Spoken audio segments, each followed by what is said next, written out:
Hello everyone and welcome back to another session of AP Human Geography with Mr. Elrod. We're continuing on talking about population pyramids, and this time the discussion we're going to have is on what's called the dependency ratio.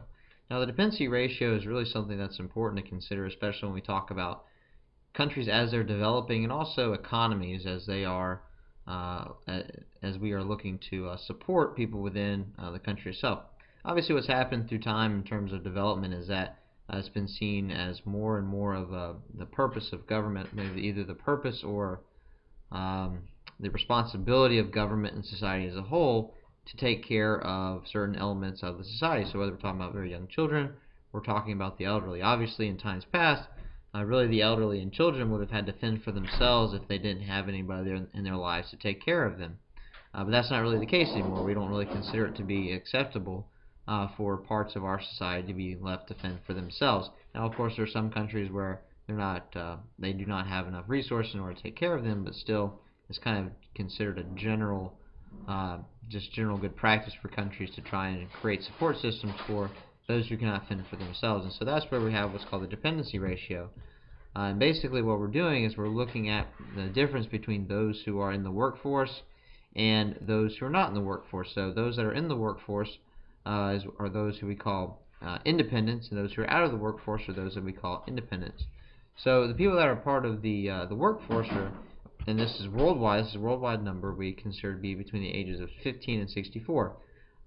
Just generally speaking, this would be a working lifetime. Those who are able to work, earn a living, make money, and then support those around them. Anybody that lies outside of that area, 15 to 64. So you see down here my nice algebraic equation. And if x is less than 15 but greater than 64, these are what we call the dependents. And the problem lies is when your independents are greatly outnumbered by your dependents, either on the low end or on the high end, because the way that society works and the way that society can handle things is if you have large numbers of workers in comparison to those who are not working.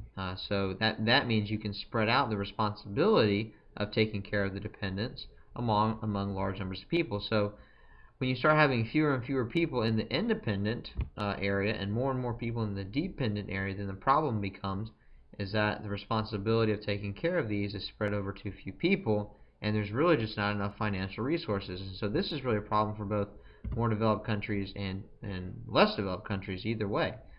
So of course the problem is that if the dependency ratio is too high, this becomes a problem.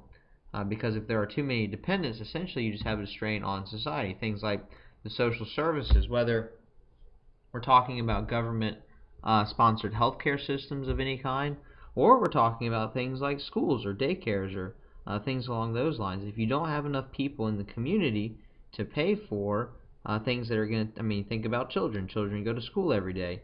But if there's not enough people in the community to pay for that school, then it's going to end up being a strain on that society. Same thing with the elderly, things like Social Security in the United States. If you don't have enough workers paying into Social Security, then you have the issue of too much being drawn from the Social Security fund and eventually potentially running out, which is something we've been talking about in the United States for a long time. And you might have your own opinions on that, and I certainly have mine, but we're not going to go there right now. And so this is exactly what I was saying earlier. You end up having fewer workers available for each dependent. And so that's what ends up creating the strain.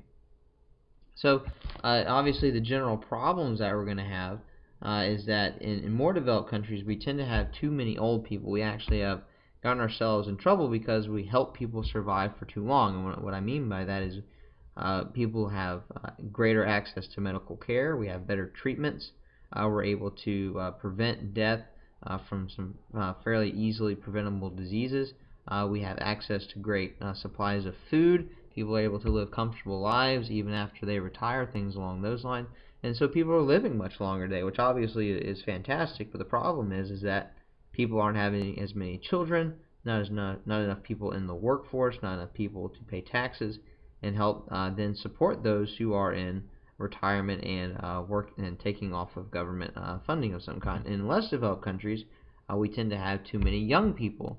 Now, this is especially the case where you have parts of Africa that have been hit by either the AIDS virus or some other disease that doesn't necessarily kill off the younger population, but kind of the middling populations. And the problem here is that people have children and then they end up dying because of something like the AIDS virus. And then this leaves the children there to fend for themselves. And so if the children are there, they don't have parents, they don't have relatives to take care of them, then I guess the question is, well, who's supposed to take care of them? The communities, obviously, in parts of Africa are very poor, and so they can't take care of them. The national governments, a lot of times, are having difficulty, but think about all the things that children need. They need clothing, they need food, they need an education if they're going to become a productive part of society and get a job and get training. If they want to go off to college, who's going to end up paying for that? So you really have a lot of issues, and it's on either end of the spectrum, whether it's more developed countries or less developed countries. This idea of dependency ratio is highly important, and that's why it's important for especially either developing countries or less developed countries to end up getting to a situation where they keep a stable population so that they can help, because we've decided that it's kind of society's role to play, so that they can then provide for those in society who maybe are not able to provide for themselves, and families are not able to end up providing for them either. So that's going to end our conversation on population pyramids and dependency ratios. Next, we're going to be looking at the population through time, talking about how population has changed in terms of growth from the beginning of time to the Industrial Revolution until today.